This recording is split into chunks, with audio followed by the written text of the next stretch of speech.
Well, we hear this account of Jesus calling his disciples in the two other Gospels, not in John, but it's a story that we're familiar with. And we're familiar with the names, even though we may not. I know I can't always remember all of them.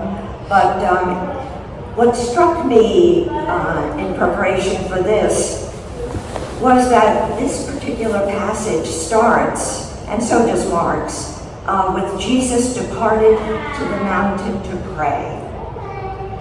And those of you who know me know I like to walk, and in the mornings I get up early after I pray, and Ben and I go for a walk.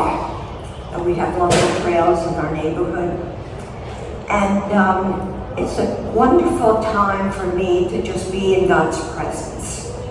And I'm sure many of you do that as well when you're outside. And I know that you also use it as a time to pray. But it just struck me that Jesus himself went to the mountain to pray to God. And I imagine, I don't know obviously, but I imagine that he prayed for discernment, asking God to be with him as he selected these 12 men to be his apostles, among all those who were disciples with him. And also prayed for their journey together, knowing that they were going to continue with him, traveling, preaching, and healing.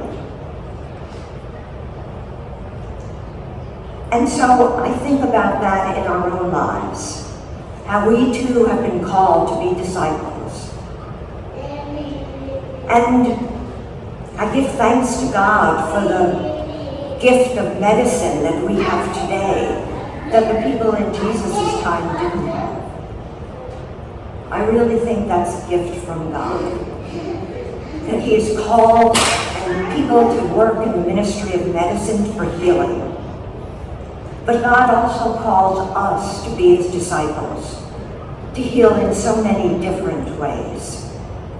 I look out and I see those of you here, and when I hear weekday mass, and I know so many of you are involved in different ministries. There are those of you who are involved in the migrant ministries, and you go and you pick up the migrant workers, you take them to mass and you feed them. There's Oak City Cares, where you feed the unhoused and you encourage those who come.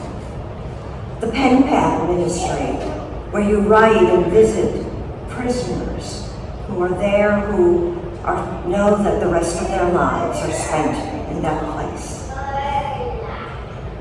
Those of you who visit the sick, the hospital, bring communion to those who are homebound. There's so many ministries that we're all called to. And perhaps as we diminish in age, we're unable to do that, all those things. But we are still called to pray for one another, just as Jesus invited up the disciples to pray with him for the journeys that they were about to undertake. And I believe that that's what Pope Francis and now Pope Leo is calling each of us in synodality, to journey together in fellowship and in our discipleship. We can't do it alone, just as Jesus didn't go off on his own. He called those 12 men and other women to follow him. And so we too are being asked and called by name to serve in whatever capacity we are able to. So let's journey together in solidarity with one another and trusting that we are doing the work of God. Amen.